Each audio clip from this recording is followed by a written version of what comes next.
Why now? I would say one, on the most superficial level, category channels such as e-commerce, modern trade are becoming more and more salient, and their packaging has started to play a critical role in making consumer choice, in driving brand preference. And we felt our original packaging, while it was nostalgic, while it connoted trust and legacy to the consumers, we were losing out on some bit of premiumness, some bit of urban, younger vibes. Two other reasons, which I would say are more long term and which are most purposeful for us as a brand and category, is we have an aspiration to grow our market share, which is at a 38, 39% and at a general trade level to a 55 to 60% in the next 3 to 5 years.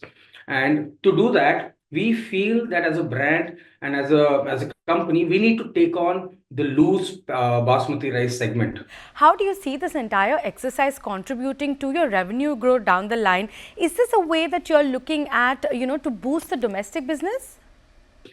Just last year, we gained market share by over 400 basis points. We've been showing growth of about 8 to 10% year over year. I think with this initiative on packaging revamp and hence the communication along with it, we further strive to give tailwinds to our growth rates. Ayush, I want to talk a little bit about the current industry scenario also. How's the demand situation been like for the rice and rice processing industry? And both, in the domestic also and export markets also, has there been a significant benefit that came in from the lifting of the export ban that was lifted around October last year? As we talk about the industry overall, industry keeps recording a growth, of about 4 to 5% year over year in terms of basmati consumption. Both the export and domestic market are growing. I feel domestic market is growing much more aggressively in terms of, packaged basmati growth rates. One, it's fueled by, the saliency of Q-commerce and modern trade increasing very aggressively. That's leading to a conversion from loose to packaged. But even in exports, markets are opening up. Yes, the recent ban lifted should have actually boosted exports, but we are yet to see the numbers on how much and how well it has led to that, because prices were very high.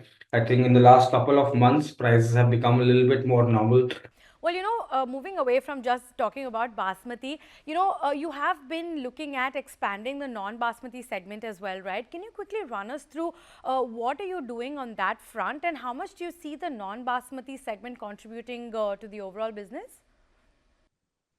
Yeah, see, non-basmati is an attractive segment for KRBL. In the last fiscal year, we did about 200 crores of revenue, which was almost 5% of our domestic bottom line. We continue to grow within this financial year as well. We see that at least 1 lakh metric ton market for us in the next 3 to 5 years. Again, I would say about 500 to 600 crore top line is what we are expecting from this category. Well, so apart from just non-basmati rice, are there other new categories that you're eyeing, maybe something like staples? I think edible oil is one that you had spoken about. How far has that come? When can we expect that to be launched? So edible oil is actually, we've been working on that project for about, I would say, 10, 12 months now. We are on the verge of launching it. It will be another month or two that you'll hear about that launch. We increasingly want to, get resonated with the kitchen staples provider of India. So we are evaluating many other staples categories within India, which have a healthy gross margin profile, have good growth rate prospects for us, and we'll be taking decisions strategically on what and where we should be entering.